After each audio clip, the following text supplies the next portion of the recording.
What's up people, we're installing a new modern fence. I'll just run you through the setup now. Alright, so this is the old fence that we've pulled out. As you can see, a couple of issues, because it's not actually that old. I think it's only a couple of years old. So you might have seen this at home or on site before. So the main reasons for this is no bitumen, soil contact around the base of the post, and no concrete haunch to allow water to run away from the timber itself. You'd be surprised how quickly even treated timber can rot in those sort of wet, soily conditions, and these were buried a good 400 or 500 mil in soil. But yeah, anyway, enough about the old fence, let's talk about the new one. Simple fence, quite a short run, but we want to make sure that we're ticking all the boxes to improve that longevity and future-proof the fence. One of those details I touched on is bitumening, or bitumen coating the base of the posts. But we're quite lucky, these posts are super dry.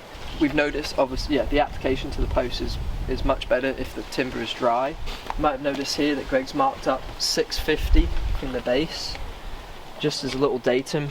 So we're going to coat all four sides and the base in bitumen. We're going to let that dry for a day.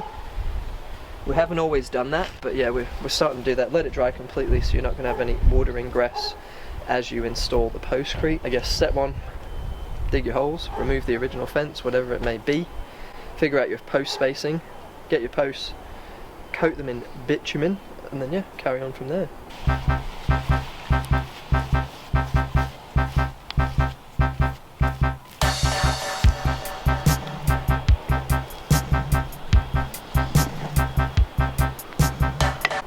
Alright, so bitumen's dried on the posts overnight.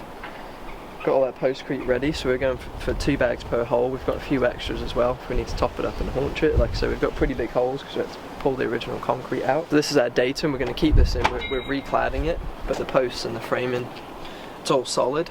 We'll probably do a few future-proofing methods onto this section as well. But so this is our datum, or start point. End point's down there, nice and tight.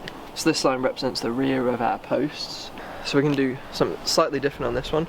So we're going to put our end post in, and then we're going to string it bottom and top. So then you're only leveling one dimension rather than 2.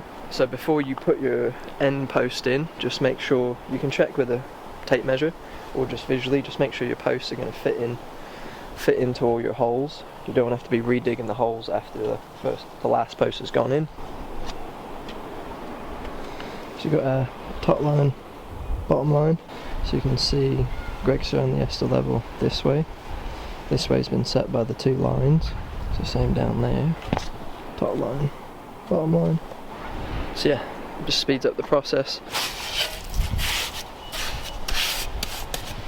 Alright, so this might be a step some people don't think about. Obviously you've got your bitumen on, so that's your first, well, the posts are treated, so that's your first line of defence. Then you've got your bitumen. So now you can do it with the postcrete if you have enough and it becomes above ground level. You can haunch it up. Depends on the grain in the postcrete. If it's quite big aggregates, it's a little bit trickier.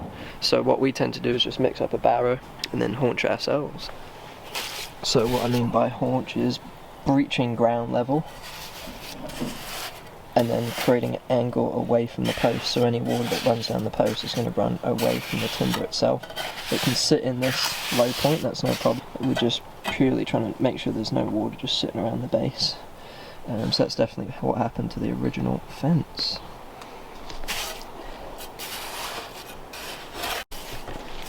And so yes, we do all these steps, go to all this effort for the post. There's no point putting in a beautiful modern screen when the base of the post rots out, you know, so that's pretty much all the structure and engineering of the fence. So it's worth doing these extra steps if the budget allows, if you've got time, all that sort of stuff. But I think usually once you explain the process and the future proofing attributes to the client, it's a no-brainer really. Yeah, so the original fence has only lasted a couple of years, whereas this one could easily last, I don't even know. But yeah, I've done this process on one of our first projects we did, and 3 years later, I only had 3-4 years, but it was only 3-4 years to inspect. But yeah, it was brand new, like no sign of rotting whatsoever. So highly recommend.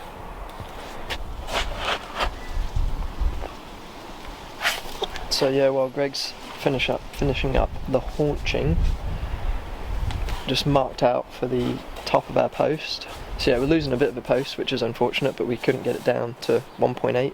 So anyway, so I've just put in screw in our datum, measured up from the floor for the finish out of the fence, matched it down there, screw in there, and so that gave us our angle to follow for the battens, and if we do put a capping on, and then what you do, you get your set square ruler, straight edge, and just mark where the line is on each post.